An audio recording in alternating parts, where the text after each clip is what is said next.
what does it mean to protect? Maybe you picture body armor, combat boots, someone built like a linebacker. But what if the fiercest defenders are mothers?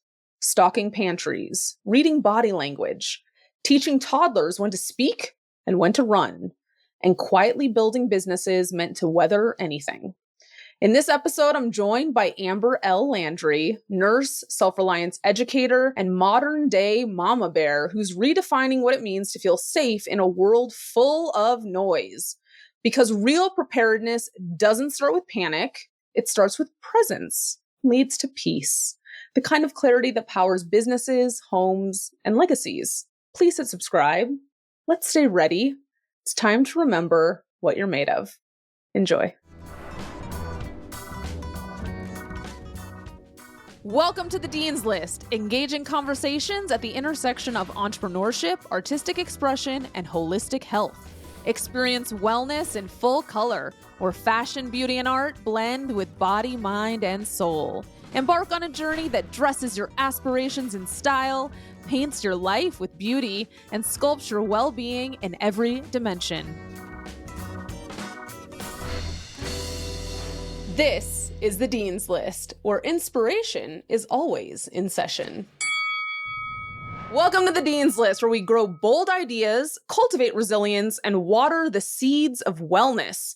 I'm your host, Alison Dean, and today we're keeping our eyes up with Amber Landry, a nurse turned self-reliance powerhouse, homeschooling mama, and the embodiment of fearless living. Amber's mission? Simple. Help women kick fear to the curb and take charge of their lives, whether that's through self-defense, situational awareness, or teaching kids the art of preparedness. We'll dive into how Amber's no-nonsense approach to life and survival is helping women and families take back control and rise above the chaos that always exists around us.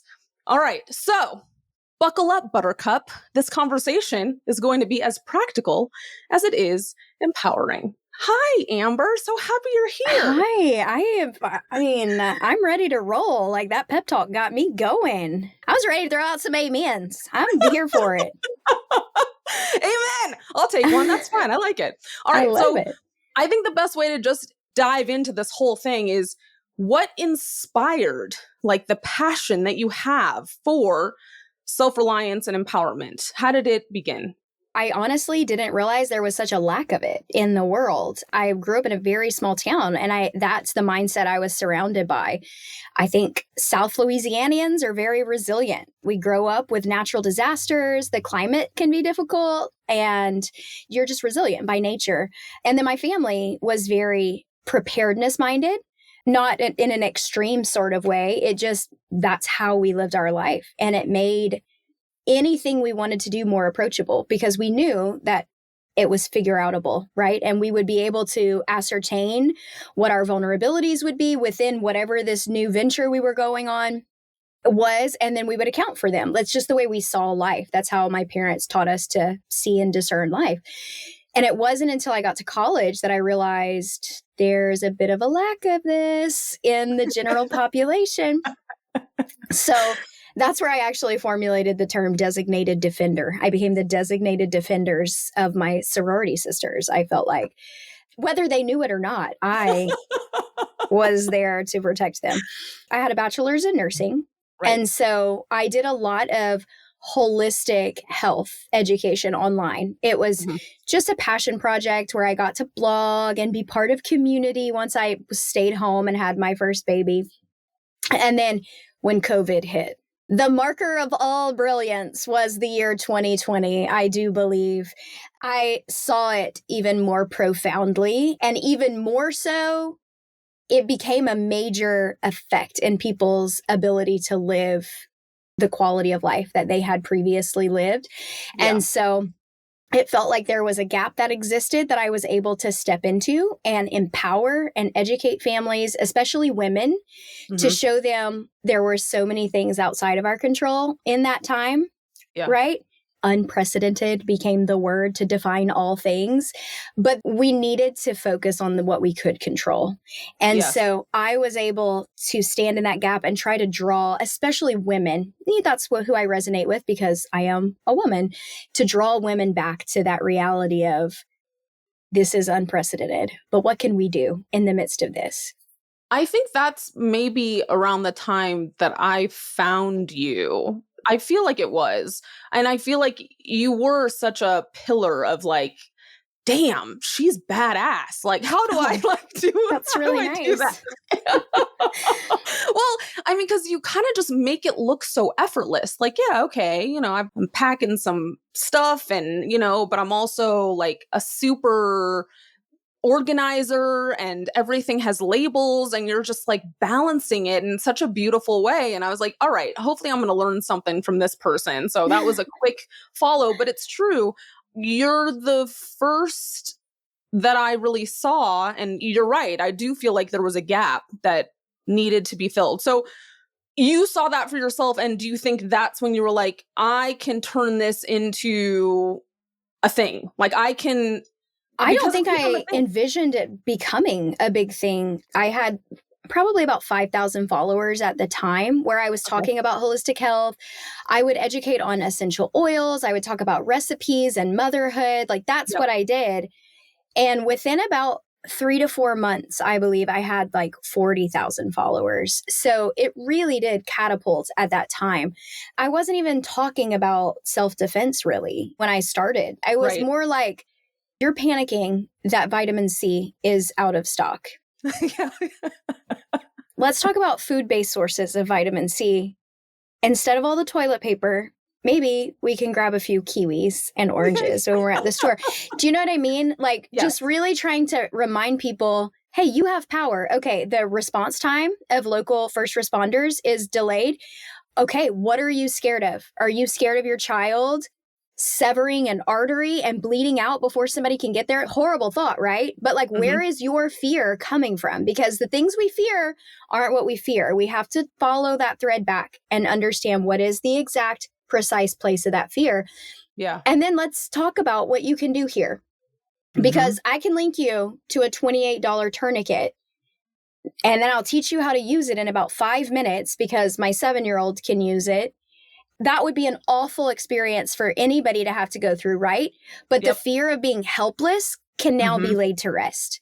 Yeah. And so I started slowly venturing down that path. And then obviously when there started to be so much social unrest and people were just so fearful to leave their homes and to be defenseless, that's where that side of who I always had been, just believing in our God-given right to protect life and believing in the sanctity of life.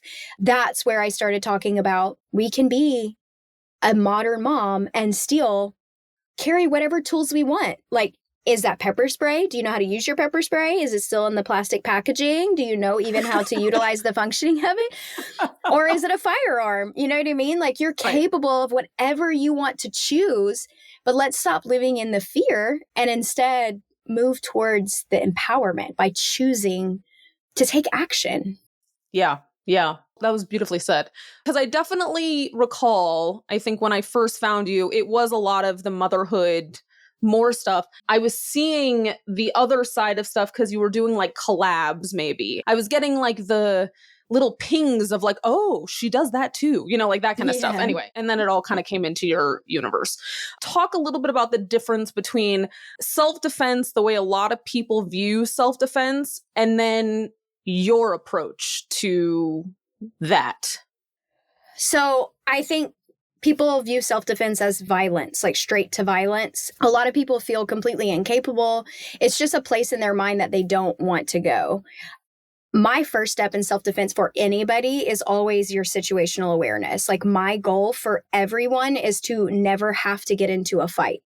That's what Eyes Up Buttercup is. And it starts from a young age, teaching my children to appreciate nature, teaching them their colors, teaching them words, including them in the world around them. And then as they get older, that grows into teaching them in a parking lot when a vehicle's lights are on, that means they could potentially be backing up. They might not see us. So let's take pause before we walk behind that vehicle or go in front if we can.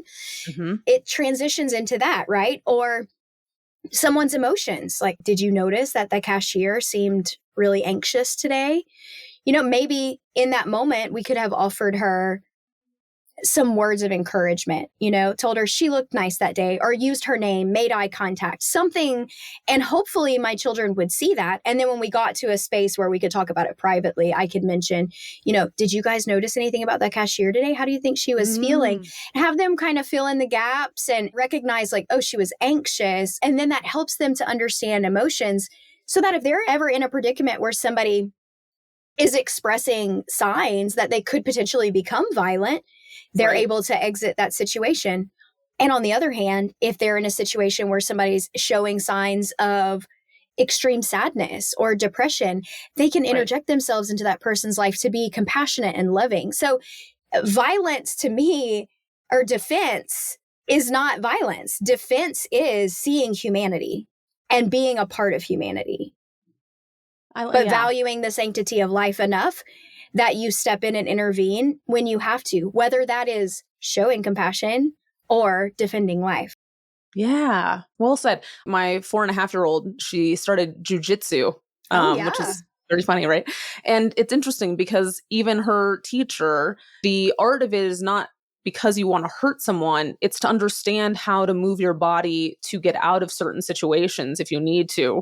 And like having the body awareness, the situational awareness. So I agree. It's like the point is to not engage and hurt people, but if you have to protect yourself, you need to know how to do it. What do you think the number one thing a mom can do to, like, if she wanted to start on a path of self-reliance for herself or her children? Is there like a starting point that you recommend? I think situational awareness is always a very brilliant place to start, because once we can understand being situationally aware, we can better understand our own response to fear. Once we understand that, our own physiological response to fear, we can better choose what our next step will be in any contingency, right? Yeah. I'm hearing you say that and I totally agree with you. But you know how you meet certain people and you're like, they're not reading the room. So it's like for those people where you're like, they don't see it all. How does someone like that learn the situational awareness? Well, for somebody like that, it might have to be a more logical, exact, concrete approach versus the philosophical approach, which I understand and value. And I have met plenty of people like that. I can actually think of one right now where I was like, this message is missing the mark. So for them, it's like action-based steps, right? So with this person specifically, I had to say, let's look at your life as a whole. Let's walk through your average day. Where do you feel like you have vulnerabilities? Where have you felt vulnerable? Where have you felt unprepared? Where have you felt a lack? And it may have nothing to do with self-defense. It may have had to be medical skills. It may have been car maintenance. It may have been just supplying their home with essentials, navigating. People will honestly tell you very often that they have no sense of direction. And so the second our cell phones stop working, which we've seen a few times over the last couple of years, navigation mayhem breaks out, right? And so it's not a one size fits all approach because it depends on that person's vulnerabilities. But when I have them pull out those exact moments of like, oh, you know what? I felt a lack here, or I felt unprepared here. We can then begin to interject with strategies that are easy to counteract that. Yeah. So situational awareness, huge. Are there any other like easy to grasp tools or things that a woman should have? Maybe they need to come to a retreat. I don't know. I think as a nurse, I will never be able to forego basic med skills. That's a big one for me. Choking, being able to intervene in a choking scenario, having the basic knowledge of how to stop an arterial bleed, a chest seal You could literally get the supplies for all of these things for under $50, have them in your home, and within an hour's time with focused attention, you can be taught how to utilize those tools. Like, think about that. Yeah. Yes. We all That's should know how to do that. huge. Yeah, that is For huge. sure. You have a For class sure. on this though, I think, right? I don't have an active class for this virtually. It will be coming out soon as part of a series that I'll be teaching. Okay. But yeah, it's at my workshop. It's at my retreat, in-person classes, for sure. Good. I think it would be easier to learn it from you. You know what I mean? Like, I feel like you'd probably deliver it in a way that It's I would less understand tactical. it. Maybe. You know what I mean? Right, Yeah. right. Yeah. And the beautiful thing about it and the way that I love to teach, because it's how I learn. And I think that this is why I resonate with the women that I have connected with, Uh-huh. is because if we understand the why, we can take that and we can template that into so many other facets of life. Yes. Right? So let's learn a tiny bit about the circulatory system in the body, so that once I have this knowledge in your head, which will just take a few minutes to explain to you. And a lot of it is because I had to simplify these teachings in a college setting. Like, okay, wait, Amber, what she said had a lot of really unique terms in there. It's worded like AI would have worded it, right? I mean, that's literally how they teach you. And you're like, let's come back into reality. What is that? Let me decode that. And so a lot of the way I'm teaching is using those decoding methods that helped me retain the information and understand, so that no matter what, even in a high stress situation, I was able to recall all of this vital information to be able to do the proper treatment on the patient. And so once we have an understanding in that manner, then it becomes really easy for me to inject a tourniquet usage or filling a cavitational wound, because you have this clear understanding. It's not all of these separated concepts that individually live. Like when we watch a self-defense video, we laugh about it because they're talking about like, okay, well, you drop the elbow and you do this and you slide your hand under. And they have the viral video about the seatbelt situation where the girl's like, this is how you get out of a strangulation. And the guy's like, dead within 30 seconds. Like, I would never be able to get out of that. It's the same thing. Like, we're not compartmentalizing the approach so that we have to memorize, 30 different ideals within the realm of medicine. We have a basic understanding about the working of the body and why these situations are dangerous. And then we have a basic understanding about how to utilize the tools. And so we can cherry pick what we need to meet that specific scenario or situation. Yes. On your website, are you going to start doing like kits for certain things where it's just easier, where it's like you already have it all kind of configured?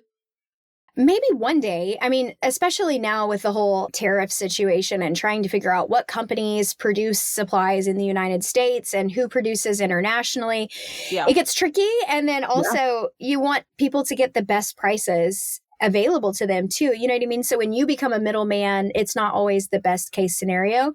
But I would absolutely love one day, once I have all of my other education established, to be able to dive more into the product realm and compose kits, Yes, because I feel like you make it look so easy. And then I'm like, I look at it and I'm like, oh God. I grew up in the 80s, and the amount of sort of vile things that existed around kids was not at the level that it is today. For sure. So much safer. Right? Like, it's kind of wild to think about it. Just technology alone and what that has done is kind of nuts. So beyond situational awareness, what can a parent do so that you're kind of getting in front of that, given how much everyone's getting bombarded with too much information? You have to focus on the right information. Okay. Knowledge will always be the answer to fear. Oh, I like that. And so the world is presenting challenges to children from a young age, presenting challenges to the teens, presenting challenges to the adults. Yeah. And so for us to believe that we're maintaining some sort of innocence in our children by protecting them from these conversations is naive. And there's an age-appropriate way for us to always be able to have these conversations based on developmental age and what they're dealing with. I don't necessarily use the words pornography, with my children or go into detail about what that is. But I will start explaining to them, like when they're 8 and going to church activities with friends or starting to venture out and do little things where they're outside of our realm of supervision and protection, or when they're doing schoolwork on the computer or wanting to look up, a video on how to do a loom with their yarn on YouTube, begin explaining to them, we just want to be mindful and be careful. Yes. It's my job to protect your mind and your heart. And some people think that it's fun to put images of people's bodies, their naked bodies, in places where you could see it. And that would be really damaging to you and it would be really uncomfortable for you. And so let's not just look at someone's phone when they pull it out to try to show you something on their phone, teaching them those basic principles. And then you build on that as they grow and you start having the more serious conversations about, let's have a conversation about what is existing and what's a potential threat to you, especially once they start to develop more independence and they have more opportunities to be presented with those scary situations. And I think it's all about having the honest conversations. Right. Yes. At a developmentally appropriate age, instead of thinking, oh, these conversations are hard, or I don't need to have it yet, or I'm just going to avoid having the conversation. They'll figure it out somewhere. There's a lot of that. Whether we vocalize that that's what we're doing, there is a lot of putting your head in the sand and thinking it's just going to solve itself. And that's not the solution. You have to take the so not well-worn path of paving the way and having the conversations from the start, the difficult conversations, the repeated conversations. You have to listen without being judgmental. You have to be that trustworthy source of compassion and love and information. I feel like that deserves an amen. Yes. Amen. To all that. Yeah. Amen. Is there maybe a personal story that you have where you were facing perhaps a major fear or some kind of a challenge, but you turned it into something that now you reflect back and you're like, yes, that was an empowering event for me? In the South, it's very common for women, especially women, to believe that they have to be hospitable and kind. Okay. And we are taught to always be nice, right? We have to be the nice girls. And I can think through probably most of my 20s and early 30s being in different situations where I felt like I had an opinion that I should have been able to speak out about louder. Or there were instances where I should have defended myself in a verbal sense, Yeah. But I didn't out of the concern of being seen as mean, aggressive, Gavin DeBecker uses the acronym BITCH and says that it actually just means, boys, I'm taking control here, which I loved. And so he just flipped that on its head a little bit. But as I started to interact more with women and I started to teach these principles, I realized how dangerous that mindset is. Even as somebody who had other skill sets and it was empowered in so many other ways, believing that my niceness would serve me in the long run, which in some instances it does, right? I will always be very mindful of my grandma's principles that we catch more flies with honey than vinegar. But in situations where we are allowed to speak up and stand up for ourselves, where we know that that line and that boundary can continue to be crossed, it's important that we flex those muscles and we practice presenting ourselves respectfully and clearly to whatever the threat may be, right? It may be a verbal threat, but in doing so, we are building resilience within us that we then carry into situations that would be a lot more dangerous in a physical sense. Because when we act that way in our life, when it comes to verbal boundary pushing, and we don't want to stand up for ourselves because we fear not being the nice girl, right? Or not being that sweet Southern belle. It leaves us open and vulnerable in the places where us believing our unniceness would make a good guy suddenly turn bad is a fallacy. Our boundary setting will not make a nice person suddenly become evil. That's right. Yeah. Which I think is what we fear sometimes. Like, if I set a boundary, then they're suddenly going to be willing to hurt me. Like, no, that person's willingness already existed, but our not setting a boundary makes us then become their perfect target. Mm-hmm. Yes, You know? I like it. Yes. For women that are fear-based, do you think that the situational awareness element is the thing that helps them? Or how does a woman break out of the fear complex? I don't think the situational awareness solves the fear, because then it just makes you more aware of your surroundings and potential fears. But then you still haven't enacted a solution for that fear. So you have to be able to counter your vulnerability. And that's why we say, like, my firearm, when I am carrying it, is my equalizer. So what it does is it allows me to show up to a fight with the same level of violence that somebody willing to hurt me, my children, or someone else around me has also brought to the fight. It equalizes the playing field, right? Gun violence, anything else you want to bring up, it's unfair attacks. So you have to decide what your decision point is for choosing to defend life.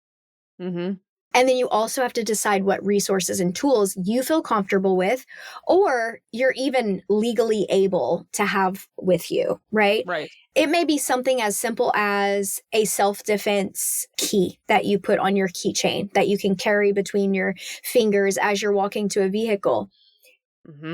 It's not an all the way equalizer, but it still allows you to defend yourself, create space, and have a dog in the fight versus just being completely vulnerable. Now, situational awareness, it totally gives you the upper hand in so many of these instances, because you're trying to spot that violence and that danger before it's able to get to you. And sometimes even just posturing yourself in that manner will make you a non-target to somebody who otherwise would have seen you as a distracted target who is focus locked on something else. So situational awareness is in and of itself a resource and a tool for you to use, but it's not always going to be the source of negating the fear. Right. You want to have layers of redundancy in your plan to protect yourself. We're talking about self-defense here, but that could be fire safety in our home. We could be talking about medical safety, right? We could be talking about our vehicle and what skills we have and what we're capable of dealing with in our own home. So such a variety. Such a variety. Yes, I agree. I feel like you've shared this on your Instagram page. Some of these things that women should be very mindful of as they just navigate daily life, i.e., returning your shopping cart or not listening to headphones or having, something in your ears if you're walking down the street, not looking at your phone when you're walking down, don't be glued to technology. Like things like this where you need to keep your eyes up and know what's going on. Are there any other things where you think women need to do a better job of paying attention to just things going on around them and what those things could be in today's day and age? Those are great tips, and they're very practical, right? And it's the practical application to parts of our life that we're frequently involving ourselves in. But it is definitely dependent also on your environment and your general environment. Are you on a college campus? Are you in a bigger city where you're dealing with maybe higher incidences of violence versus a rural town where those instances would be less, not non-existent? It doesn't mean that we then go to a code white where we're not paying attention at all. But the attention we paid to certain matters changes based on our selected environment. Yeah. I love to have the conversation with people about, once again, let's walk through your day. Like mindfulness in general is very important and very useful. Let's be mindful about where we're the most vulnerable. When do we have our back to the world? Where do you think that you are the most targeted approach? Is it in your home? Is the place where you live a threat? You know what I mean? Should you never be walking around your campus alone after dark? Should you implement a buddy system that you hold yourself to? That becomes really difficult and inconvenient, but choosing the best path of protection for ourselves sometimes requires inconvenient and bold sacrifices, right? Yep. Being better about planning your schedule so that you don't often end up in those circumstances. I live in a rural town and I don't love to go to the grocery store after dark. Evil loves dark, right? It's harder. Visibility is harder. Somebody could see you very much before you see them in the darkness, even if you are being situationally aware. There's less people that are out and about who may be able to help you or to come to your defense. If you had a dead car battery, when you're at the store after dark, even if you have a self-contained boost system, you still have to have your back to the world, your head focused under the hood of your car, dealing with this circumstance. So these are not fun scenarios to find yourself in. Do we sometimes have to be at a store after dark? Yes. Should it be part of our normal routine of life? No. That's why I love food storage. That's why I love having an $8 bag of dehydrated butter powder in my pantry that tastes delicious and just like butter, or egg powder or milk powder, because if I can have the basic supplies and things I need at home, I'm creating a buffer system for myself to protect myself and to avoid putting myself in these circumstances I don't have to put myself in. If I drive up to a gas station and I look around and there seem to be nefarious characters in the gas station parking lot, I'm driving to the next gas station. I'm avoiding any potential threats that I could face. Now, that's why I keep my vehicle's gas tank above the half mark as much as I can so that I have options. Right. That's a good one. Yeah, that's a big one. Leave yourself options. And it's a staggered effect. Like, it's better for your vehicle. It's better for you and your busy schedule to not get in your car and be like, oh my gosh, we're already late to gymnastics and now I have to get gas. We're going to be even more late. That's just inconvenient. But then when we move to a scenario where we only have one option for a gas station because the next one's 10 miles down the road and we're stuck at this one where there's shady characters, you have left yourself without an option. And then it becomes not just inconvenient, but dangerous. There you go. So all of these things that I talk about are interconnected for not only our safety, like safety at the bottom of that barrel, right? Higher priority, our convenience so that we can live a higher quality of life. And thirdly, because it's smart to discipline ourselves, to implement habits in our life that carry over into everything else. Because if you can keep your car above half a tank and you can keep the right supplies in your house, guess what? You can stick to a workout plan and you can eat healthy. It's all synchronous. It all works together. Right. You're right. You're right. Do you think situational awareness improves mental wellness? It does when you also include the action steps and resources that help offset your fears that are already existing and that your situational awareness may bring more to light. If you don't implement and you don't take action, it could cause greater anxieties and fear. Right. It's like you need to temper knowing everything that's going on around you with also what's in my toolbox to make myself feel like I still have control. Because if I told you, you need to be situationally aware of how many sex offenders live in a 5-mile radius of your home, and you went and researched that information and you became aware, but you still didn't have any tools to have conversations with your children about what proper boundaries are. You didn't have proper barrier methods around your house to keep your house secure.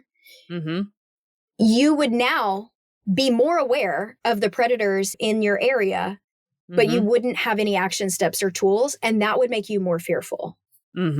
Well said. We need to make ourselves very resilient to all these things. I think so. You need to be educated, but you have to also be equipped. They have to be paired together. This conversation is making me feel like I need to sign up for a firearms class. It's so much more than just guns. It's so much more. Do you know that is actually the least likely emergency scenario you will find yourself in statistically in your life. You are more likely to be involved in a medical emergency. Fair. Or a motor vehicle accident, or a Mm-hmm. fire, or a natural disaster. So they're all important. Okay. So definitely I need to sign up for the first aid class when that strikes, because that's a good one. I agree. Okay. We're going to do a quick fire round of questions, which is supposed to be fun. And the first thing that comes to mind. Oh, goodness. Okay. I know. Here we go. Early bird or night owl? Early bird. I feel like with 3 kids and the amount of things you do, that it would surprise me if you would have said night owl. Coffee or tea? Oh, gosh. It depends. I cycle. I want no addiction to anything. Huh? And even in college, I refused to drink coffee when I was going through nursing school because I was going to be awake studying so much and I didn't want to have a dependence. So I would brew it to smell it and then my roommate would drink it. Wow. So I drink coffee for like the enjoyment, and it's a very Southern thing to do, to go have coffee with people. But I will drink it. And if I ever find myself getting like, oh, I need coffee, I will go off of it for weeks and then just drink and enjoy tea. Like I have tea right now. Okay, that's fine. What's your favorite color? Green. Green. Well, that's funny. I have a leaf on right now. What's the first paying job that you ever had? My dad owns his own company and I would clean his 18-wheelers and work trucks on the weekend.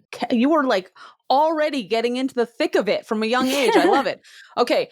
If you were stranded on a desert island, what 5 things would you want to have with you? I would want to have like my top 10 essential oils. Can I just say my essential oil bundle? Sure. I use oils all day, every day. Okay. A knife. Okay. A lighter. Or a ferro rod. I feel like we get a lot of lights out of lighters nowadays and they're easier to use, but maybe I'd bring a ferro rod because we have waterproof options here. Okay. A tarp. Tarp. Okay. And a GPS communication system. Look at you. See, it's like you've thought about this already. I like it. What's your favorite kind of music to listen to when you're doing stuff? When I'm doing what? I don't know, maybe like cooking or let's say cooking. I really like old school hymns. Oh. Like the Lower Lights Revival, though, redoes it in like a folk song manner. Or like Alan Jackson has a great hymn album. Okay. So old school hymns when I'm cooking, or like James Taylor radio, or like Etta James radio, or Louis Armstrong radio. Okay. Now, if I'm like cleaning something, it's like 90s country. Sometimes a little Alanis Morissette. Okay. Yes. Little Jagged Little Pill. I love it. What's the one phone app you can't live without? I actually hate apps. Let me open my phone and think here. If you only could use one, what would it be? My calendar. Okay. People have said that you're not alone. Or my notes app with the bubbles. You got to use the bubbles in the notes app, though, so you can check mark them. I don't know that I do that, but that's a good tip. I know, right? I don't use the notes app enough, I don't think. I like to just have like physical lists that I write. Open your phone right now and tell me how many notes you have in your notes app. Okay, hold on. I mean, I do have notes, so let's not be... Have you ever had anybody rapid fire questions back at you?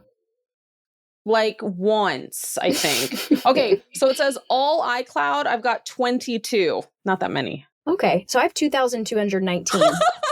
Don't ask me how many emails I have, though. Wow, that's impressive. This is funny. I live and breathe by my notes app. Okay, maybe it's my notes app and not my calendar. I think it's your notes app. I mean, maybe you need to do a whole reel on how to best use the notes app, because it sounds like you've got some tips here to share with all of us. I don't know. I'm just saying. You're saying things right now where I'm like, what did she just say about bubbles? Okay. What's the one word you would use to describe your business journey? Unconventional. Okay. If you could have any entrepreneur, anyone as a mentor for a day, who would it be? Ooh, probably Jenna Kutcher. Okay, cool. What is a book that has significantly influenced your mindset? The Bible. Okay. If you could instantly acquire one new skill, what would it be? Fluidly speaking another language. Oh, which one? I think French because I'm mostly educated in the French language, Uh-huh. but I feel like Italian would be more fun. Oh, yeah.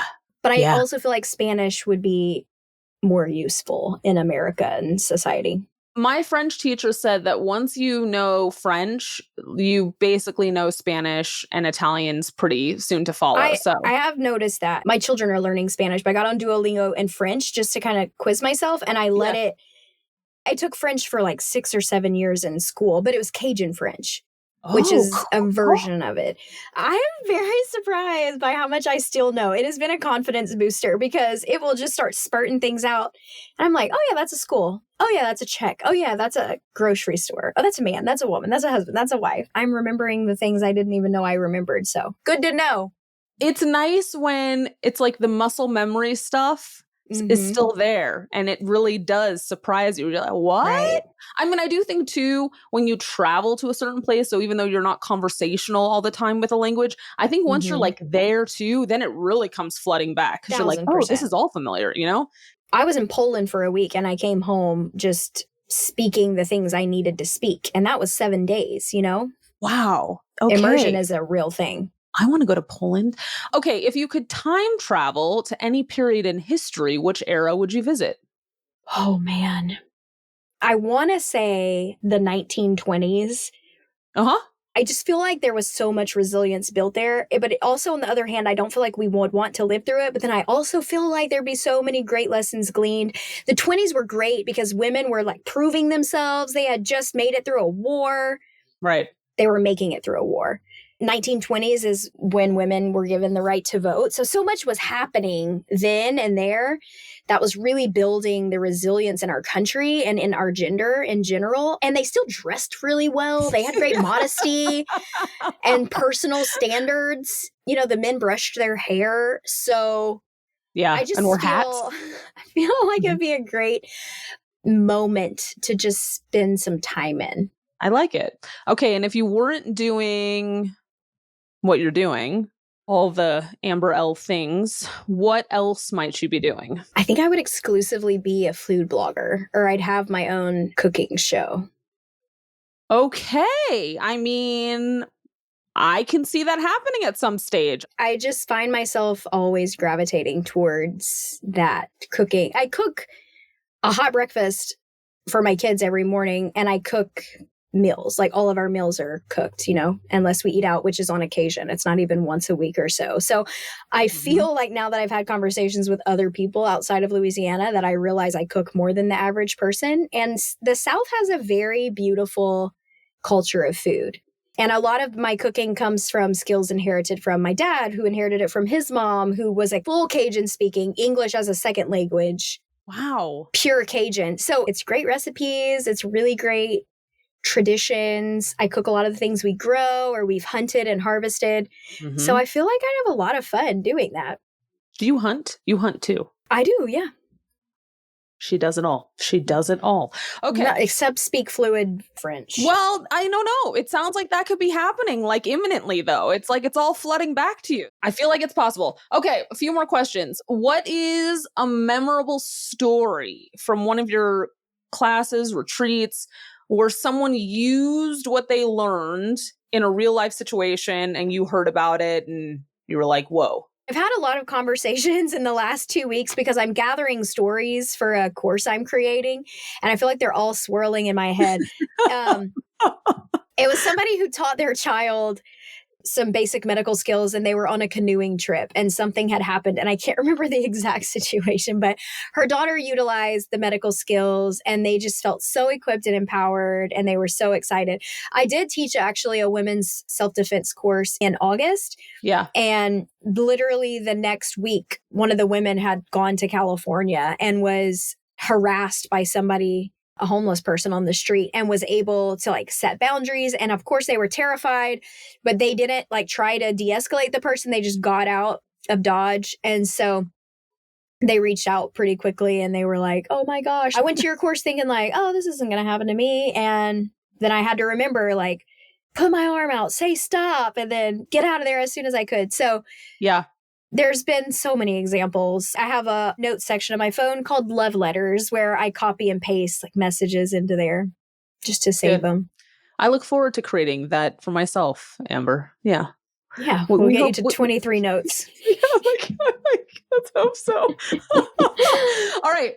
This is a meaty one. How do you balance wellness practices like mindfulness and rest when you have a life centered on preparedness and action, right? So it's like the balance between these two universes of be prepared, pay attention, be grounded, and be present. What does that look like? Have you heard of the learning space? There's been a few very viral reels that have talked about the learning space. I don't think so. You're going to have to share one with me. Okay, so there's not knowing and then there's knowing, right? Okay. Yep. And all the space between not knowing and knowing is called the learning space. And the general feeling that exists in the learning space is frustration. That means you're in the learning space. Okay. So oftentimes for people, frustration keeps them from getting to the point of knowing because they want to stop in the frustration, right? They never make it to the other side. Mm-hmm. So the more we understand that and the better we get at being in that point of frustration, the more resilient we become at moving through from not knowing to knowing, which our entire life is filled with moving through the learning space. Right. So when we can understand frustration means, oh, I'm learning something, we're better able to hold space for that process. So beginning to implement a lifestyle of self-reliance, more independent mindedness, more resilience. There's frustration involved in that because a lot of it feels out of practice, right? Imagine if we worked out for the first time, our muscles would be sore and we'd have to be very mindful about making sure we got that workout in. It's not just a habitual, normal part of our life. When we understand that implementing these practices will sometimes result in a moment of frustration, we have to also understand that that's just us moving through the learning space to becoming, to getting to the point of knowing how does this fit into my lifestyle?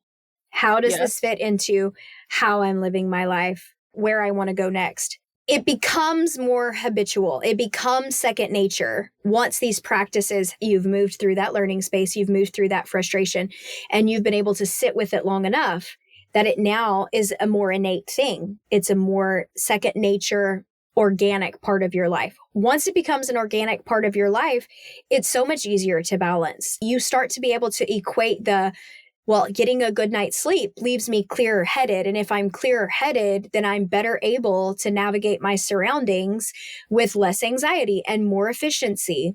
Yes. And with a better able to discern my surroundings, better able to be more situationally aware.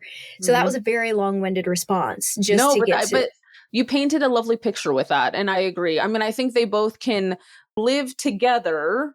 I think once you've navigated all of your different learning spaces, I think, because I think for someone that hasn't, those things would probably be very much in conflict because it would just be that overwhelm feeling, right? So that was very lovely. I think the way that you laid that out for us.